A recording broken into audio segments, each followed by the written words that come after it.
ఈరోజు ప్రపంచవ్యాప్తంగా అందరూ ఎదురు చూస్తున్నారు వారణాసి గురించి. అది చేస్తున్న సూపర్ స్టార్ మహేష్ బాబు గారిని మీకు తెలుగులో కృష్ణ గారు కాకుండా నచ్చిన హీరో ఎవరైనా అడిగితే ఆయన చెప్పిన మాట ఏంటో తెలుసా? మెగాస్టార్. మీ ఫేవరెట్ యాక్టర్ ఎవరు? నాన్నగారు. కృష్ణ గారు కాకుండా ఇంకో పేరు చెప్పండి.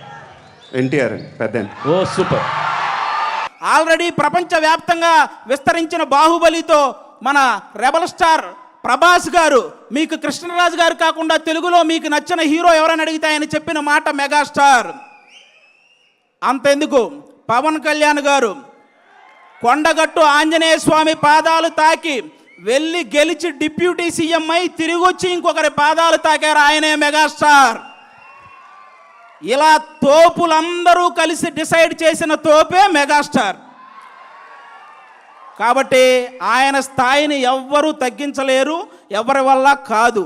ఇక హెల్పింగ్ నేచర్ విషయానికి వస్తే, కరోనా టైంలో కరోనా క్రైసిస్ చారిటీ అనే ఒక కార్యక్రమాన్ని ముందుకు తీసుకొచ్చి సినిమా కార్మికులందరికీ నిత్యావసర వస్తువులు అందేలా చేయడంలో కానీ, అపోలో నుంచి కరోనా మెడిసిన్ అందేలా చేయడంలో కానీ, ఫ్రీ వ్యాక్సిన్ అందేలా చేయడంలో కానీ, ఈ హెల్పింగ్ నేచర్ ఇప్పటిది కాదు.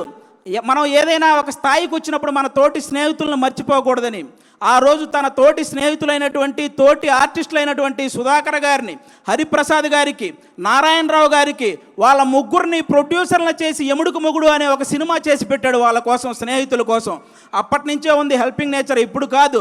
హెల్పింగ్ నేచర్ అంటే రీసెంట్గా గబ్బర్ సింగ్ సినిమాలో ఒక ఆర్టిస్ట్కి దురదృష్టవశాత్తు బ్రెయిన్ స్ట్రోక్ వస్తే ఫస్ట్ నాగబాబు గారు వాళ్ళకు 2 లక్షలు పంపించారు. చిరంజీవి గారు ఇంటికి పిలిచి చెక్ ఇచ్చారు. పవన్ కళ్యాణ్ గారు వాళ్ళని బాగా చూసుకోండి, మొత్తం నేను చూసుకుంటానని కాల్ చేసి హాస్పిటల్కి చెప్పారు. ఇలాంటి వ్యక్తుల గురించి, మా నాన్నగారికి సర్జరీ అయ్యి హాస్పిటల్లో ఉంటే మా చుట్టాలు కూడా ఒకరోజే వచ్చి వెళ్ళారు, కానీ నాగబాబు గారు మా నాన్నగారు హాస్పిటల్లో ఉన్న ప్రతిరోజు వచ్చి వెళ్ళారు. అలాంటి వ్యక్తుల గురించి, వ్యక్తిత్వాల గురించి ఎంత చెప్పినా తక్కువే.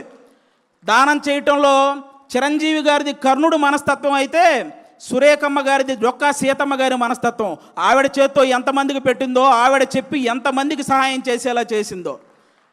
మెగా ఫ్యామిలీలా ఆదుకోవటంలో కానీ, మెగా ఫ్యామిలీని అందుకోవటంలో కానీ ఎవరి వల్ల కానే కాదు. ఇంకా అంతేకాదు, చిన్న చిన్న సినిమాలని, ఎన్ని సినిమాలు, కమిటీ కుర్రోళ్ళని, కోర్ట్ అని, అలాగే బలగం అని, ఇలాంటి సినిమాలు హిట్ అయిన ప్రతిసారి వాళ్ళందరినీ టీముని ఇంటికి పిలిపించి వాళ్ళని సన్మానించి, నెక్స్ట్ రాబోయే తరాలు మనం హిట్ కొడితే చిరంజీవి గారు ఇంటికి పిలిచేంత హిట్ కొట్టాలరా అని వాళ్ళందరికీ ఒక బూస్టప్ ఇచ్చిన స్టార్ మెగాస్టార్.